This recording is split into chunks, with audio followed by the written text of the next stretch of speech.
हर जगह औरत ही गलत नहीं होती है, पुरुष भी गलत होता है। आज हम आपको ऐसे मर्डर के बारे में बात बताएंगे जो लड़की पति से छुटकारा पा करके बताया जाता है कि सोनीपत में अय्याशी कर रही थी। अच्छा एक बात बताइए, पति से छुटकारा पा करके अय्याशी फिर कर रही थी तो वो बदन क्यों नहीं खोल रही थी? सलवार सूट ही क्यों पहन रही थी? हाथ पैर ढक कर के काम क्यों कर रही थी? 12 घंटे और 8 घंटे की नौकरी कंपनियों में क्यों कर रही थी? अय्याश थी ना वो। जब वो अय्याश थी तो वो कोठा भी खोल सकती थी। अय्याश थी तो वो रेड लाइन पे खड़ी होकर के लोगों को बरगला भी सकती थी। ऐसे ऐसे कपड़े पहन करके और फैंसी बन करके लोगों के टाइम काट करके वो पर डे का कमा सकती थी 2-4 हज़ार।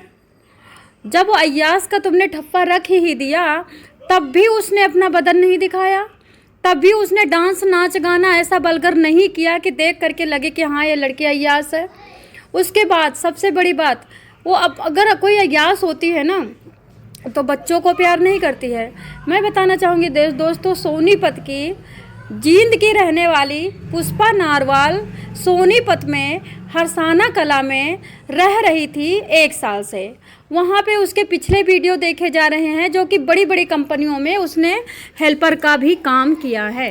हेल्पर का काम करते हुए भी उसको देखा गया है बदन फुरकुट ढका हुआ, किसी से हाव चाव भाव नहीं, हंसना नहीं, बोलना नहीं, अपने काम में लगे रहना, अपने काम में रखते रहना।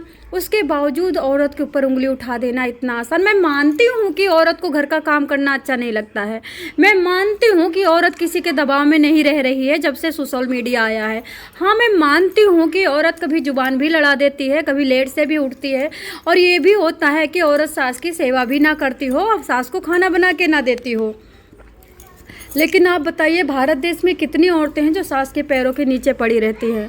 कितनी औरतें हैं जो सास की धोती और कपड़े धुलती हैं? कितनी औरतें हैं जो सास को सुबह से उठ करके शाम तक तेल मालिश करती हैं? दिखा दो ना कोई औरत। जब आप अपने अंदर भी कमी है तो दूसरों को उंगली उठाने वाला महापापी होता है। मैं मानती हूँ औरतें अब खेतों का काम नहीं करना चाहती हैं, गोबर का काम नहीं करना चाहती हैं, किसी भी कंपनी में किसी भी ऐसी जगह काम धूप में नहीं करना चाहती हैं। अब औरतें जीन्स पैंट पहन करके और बाइकों पे घूमना चाहती हैं, गाड़ियों पे घूमना चाहती हैं। कंपनी में भी अब 8-10 घंटा कंपनी औरतें नहीं देना चाहती हैं।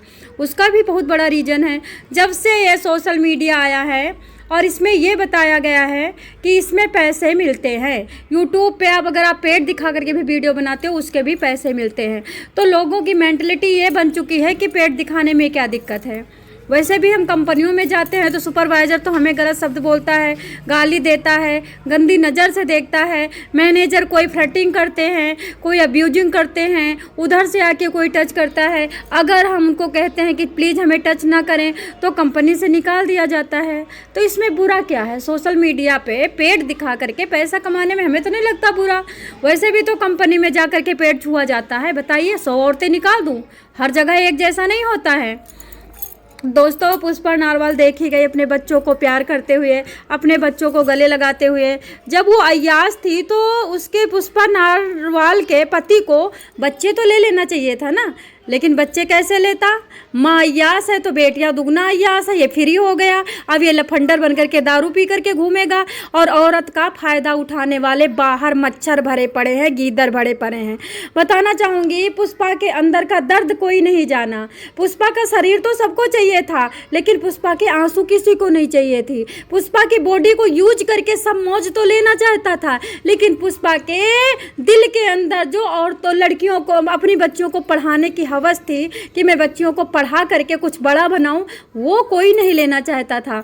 अरे पुष्पा के साथ तुम डांस भी करना चाहते हो, पुष्पा के साथ लिविंग में रहना चाहते हो, पुष्पा के साथ सोना चाहते हो, और सबसे बड़ी बात पुष्पा के साथ अपना यूट्यूब चैनल भी ग्रो करना चाहते हो, और पुष्पा की लड़कियों को पढ़ाने के लिए तुम हामी नहीं भर रहे हो। तुम हामी नहीं भर रहे हो। हर जगह औरत गलत नहीं होती है, बहुत प्रताड़ना मिलती है औरत को। औरत अगर कहीं से घूम करके आती है या फिर नौकरी करके आती है तो घर में काम करती है, लेकिन अगर वहीं पुरुष कहीं से घूम करके या काम करके आता है तो औरत उतनी टाइम आराम करता है। औरत अगर बीमार होती है तो 1 घंटा दवाई खाने के लिए लेटी जाती है, उसके बाद उठ के वो काम करती है। पुरुष अगर बीमार होता है तो वो 3 दिन तक खाट पे पड़ा रहने के लिए उसका अथॉरिटी मिल जाती है। दोस्तों, जो बताना चाहूँगी, पुष्पा वाल की मम्मी ने बताया कि रात को 11:30 पे मेरे पास फ़ोन आता है।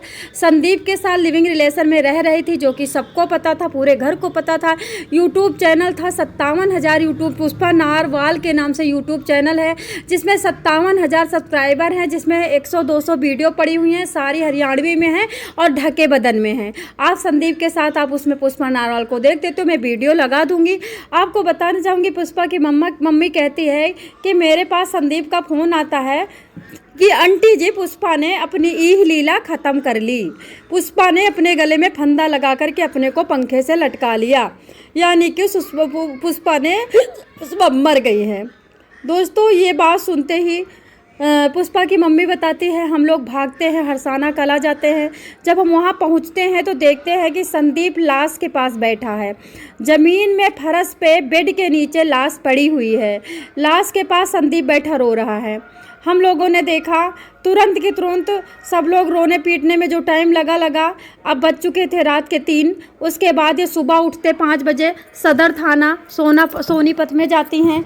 वहाँ पे FIR दर्ज करवाती हैं संदीप के नाम, क्योंकि पुष्पा की मम्मी बता रही थी कि मेरी बेटी अपने को कुछ भी नुकसान कर सकती थी, लेकिन जिसकी वजह से उसकी बच्चियों को नुकसान हो वो हमारी बेटी तक कतई नहीं कर सकती थी। हमारी बेटियों को अपने दोनों बच्चियों से बहुत प्यार था। 2009 में शादी हुई थी मेरी बेटी की। जींद में एक पंकज नाम के लड़के से शादी हुई थी। अनबन की वजह से पुष्पा सोनीपत में रह रही थी, क्योंकि बच्चियों की जिम्मेदारी हमारी पुष्पा पे थी। उसे कोई रखने को नहीं तैयार था, इसलिए वो संदीप के घर में जा कर के किराए के कमरे में रहने लगी थी। संदीप के यहाँ रहते रहते उसने कंपनियों में काम खोला। काम ढूंढ करके वो काम करने लगी, कमाने लगी, अपना किराया देने लगी। संदीप से नज़दीकियाँ बढ़ी संदीप के साथ। संदीप भी यूट्यूबर था और इसके भी यूट्यूब पे वीडियो खूब वायरल होते थे, डांस के, नाटक के, हरियाणवी कल्चर के, हरियाणवी गानों के, भगवान के। इस तरह से संदीप के साथ वो तरह तरह के कपड़ों में दिखाई गई, लेकिन वो कहीं भी ऐसा नहीं दिखाई गई कि बलगरिंग कर रही हो, बेफालतू का अपना बदन दिखा रही हो, गंदा मजाक वाला वीडियो बना रही हो। इससे साबित हो जाता है कि उसके ऊपर जो इल्ज़ाम लगाए गए हैं, एलिगेशन लगाए गए हैं, पूरी तरह से निरर्थक हैं। दोस्तों, इस तरह से अब जब इनके FIR लिखवाई जाती है, उसके बाद पोस्टमार्टम के लिए जब जाती है वहाँ पे, तो पता चलता है कि उसके गले में तो सच में किसी और के निशान हैं और किसी और ने उसके गले में लटकाया है, मतलब रस्सी डाल करके उसको पंखे से लटकाया है। इतने पे पुलिस क्या करती है, 5 अक्टूबर को सोनीपत के सदर थाने में शिकायत दे करके पुष्पा की मम्मी हाथ पैर जोड़ती है, रोती है, कहती है हमारी बेटी का ससुराल करेला गांव में है। पंकज के साथ शादी हुई थी, नहीं बनी। पंकज के साथ लड़ाई झगड़ा कुट उसका फ़ायदा दुनिया उठाया। फ़ायदा उठा करके हमारी बेटी फिर सोनीपत आ गई, बच्चियों को पालना था।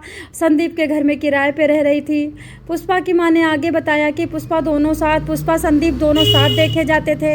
हमें भी पता था संदीप और पुष्पा का आपस में मेल जोल है। तब पुष्पा के साथ हम इसलिए रहने दे रहे थे संदीप के साथ, क्योंकि संदीप ने ये कहा था कि मैं शादी करूँगा। शादी का वादा करता है, पूरी तरह से उसके साथ पति बन करके रहता है। लगता ही नहीं था कि कहीं से भी वो गैर हो। बड़े प्यार मोहब्बत से वीडियो बनाता था। बताया जाता है कि सदर थाना प्रभारी इंस्पेक्टर अशोक ने बताया कि शिकायत मिलने के बाद जब हम जांच शुरू करते हैं और तुरंत के तुरंत संदीप को गिरफ्तार करते हैं, तब हमें पता चलता है कि संदीप कुछ और ही रोना रो रहा है। बार बार कह रहा है कि हमने नहीं मारा। जब शक्ति से पूछताछ होती है तो संदीप रोने लगता है और कहता है, हाँ साहब मेरे गले पड़ गई थी, हाँ साहब मेरे पीछे पड़ गई थी।